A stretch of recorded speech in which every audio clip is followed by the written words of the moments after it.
What's good, everyone, and welcome back to the channel. Today we're going to be diving in to the new Sorare update. Now, I was thinking about releasing this video yesterday. However, I thought let me let the dust settle first, see what the collective of Sorare users are thinking, have a look on Twitter, have a look at what other content creators are thinking, and then have a play around myself, let the dust settle a little bit, and then come at you guys with my current opinion. Now, is it better or is it worse than the old model? So, if you didn't already know, obviously Sorare's latest update has been released. The new Sorare interface has been released, and to be honest with you, I really like it. There's a few teething issues, which is always to be expected, and a few things that I think come August, when the full update is introduced into the game, will be definitely better. But overall, I like how the update is looking. Now, we'll start with the cons and then we'll go to the pros. So, the cons at the moment is when we are, let me move my camera. Let's move my camera to this side for this day. When we are adding teams, we can see, cool, in season and classic, we can see what's going on. We can see how many people have entered the teams.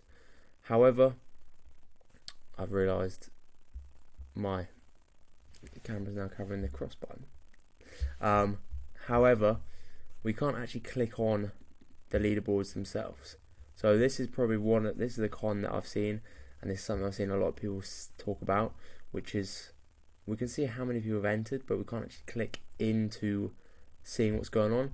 Now, potentially, when obviously the game week is live, when you click into it, you can see here the leaderboard, which is cool. But obviously it'll be nice to see the leaderboard even before going in. The second thing, personally, that I don't like is how these are looking down here. The new in-season Prem, Champion, Challenger, Contender are looking really nice, really sleek, really professional.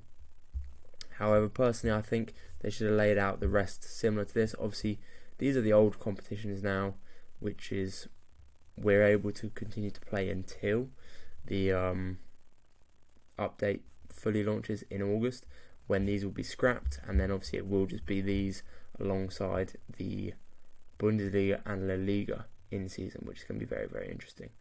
But they're the only cons I realistically have. When we're actually looking at the team and the setting up and everything, I think it looks really professional. I think it looks really sleek, and it's very easy to kind of gauge what's going on. So, like, even clicking right, we'll go over Champion. I want to put a team together in Champion. Cool. I can put my team in. Let's just pick my top players here. Captain, confirm. I've clicked in season, which means I need to let's just put him in, and let's put Danny Welbeck in. Right. That is the team. Team has been saved. Cool. I can see the team right there, nice and sleek. I can see that it's been entered with the tick, and I can see we are in Division 3. I can see who we're playing against as well, what is going on in that regards, which I think is really nice, really sleek, and looks very professional. Same thing when it is live. We can obviously see the points you're on, and obviously if my players had games this week, the position, so on and so forth. Then looking into more of a deep dive into, obviously, when you do go to add it team, it's very easy to see, like, right, are we adding an in-season or classic season? It's all in one spot. You don't have to go to loads of different sections, and to add a team, you just press add team, and obviously you can have up to 3 teams within the leagues. Looking at the reward system as well, just literally cool. You can see the total amount of rewards. For example, let's go for something like Champion, where more people are going to play. Add a team, cool. If you're playing in-season Champion, £13,860, I can just click onto this, and I can see, right, 1st, 2nd, 3rd, 4th, 5th, all the way down to 8th, and obviously coins as well, to 8th to 80th. Nice and simple, easy to look at.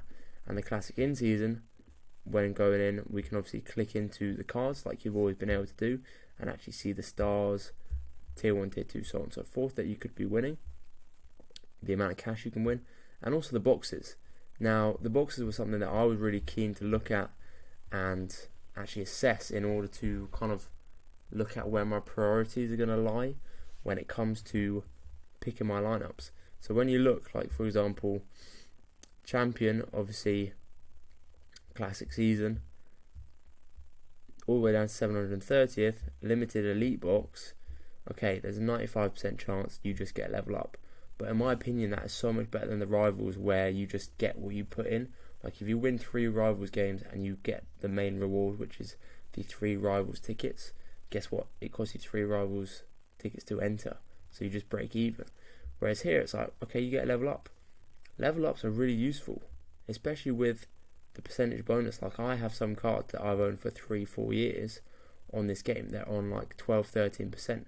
If I've got a card that has actually got a better percentage bonus than, let's say, a rare card, and it's up to that 15% mark, that's going to make a massive difference, especially if you have then a collection on top of that. It's going to make a huge difference to winning the better rewards. And obviously, even if, let's say, you don't win a tier 3, but you win here, cool. You're getting at least 3 level ups with the chance of winning a card, which is obviously very interesting to see, and something that I'm looking forward to hopefully spending a little more time learning about. And it's really just overall very sleek and simple, this upgrade. Now obviously they do have the old systems in. Under 23 has stayed the same. I know they mentioned they are going to keep it in and add the divisions in. Specialist weekly for the MLS is in at the moment. And they also released that they're going to be releasing regular specialists weekly for midweek game weeks as well, which I'm excited about because I like those type of game weeks, and I think you guys like them as well because it's an even playing field. You have to enter cards of cool. I think it was 1 card of an L55 of an L15 or 55 or higher, perfect, but 2 cards of an L40 or higher or lower, and it's like, right, you're not going to have someone that can just put their best team, put loads of money in the game and win this competition. This is going to be a competition that you have to play tactically. Obviously, we've still got the cap game mode. 220 has changed. If you didn't know, there is no common cards in the game anymore, which is actually quite nice. Only common cards are in for if you are a new manager learning to play the game. And obviously you can add a team in there. Cap 240, you can obviously add the team in and make the selections. And same thing with cap 270, and obviously you can have a look here, look at the rewards as well, set your targets and set your positions. And this is where it's really coming down in my head to what do I want to do. I will obviously be releasing a lineup video over the next coming days, entering this week as all the competitions are back in. But looking at it, I'm thinking, right, do I want to go into cap game mode?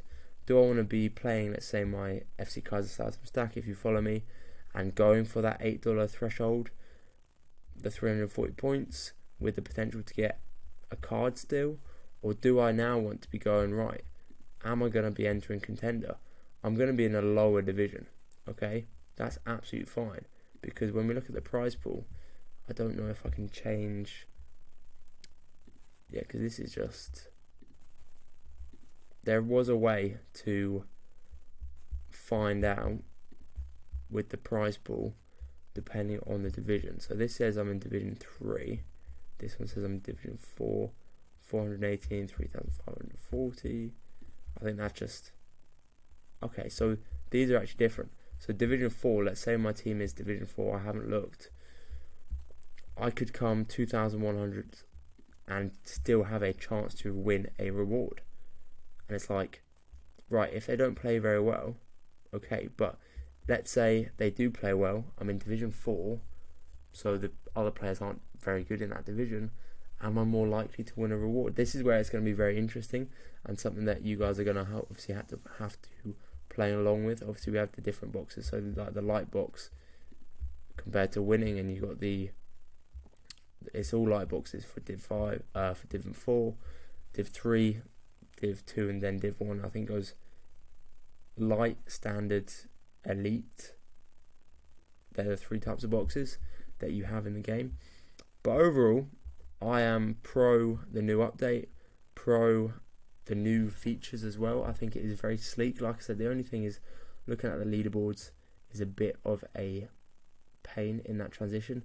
And like you saw there, me trying to find the rewards, okay, I can find them for the divisions I'm in, but if I wanted to look at other divisions, it's going to be a bit harder to look at and find. But I think that is just a teething issue that they've got at the moment, which is something they're going to sort out hopefully very, very soon. So let me know in the comments down below what you guys think. If you are new around here, then obviously please drop a like on the video and subscribe. Best of luck in this upcoming game week weekend. Let me know also what tactics you are going to play. Are you going to be playing the new competitions, or are you going to stick to the old competitions that you have already been playing? Once again, thank you very much for watching, and I will see you in the next video.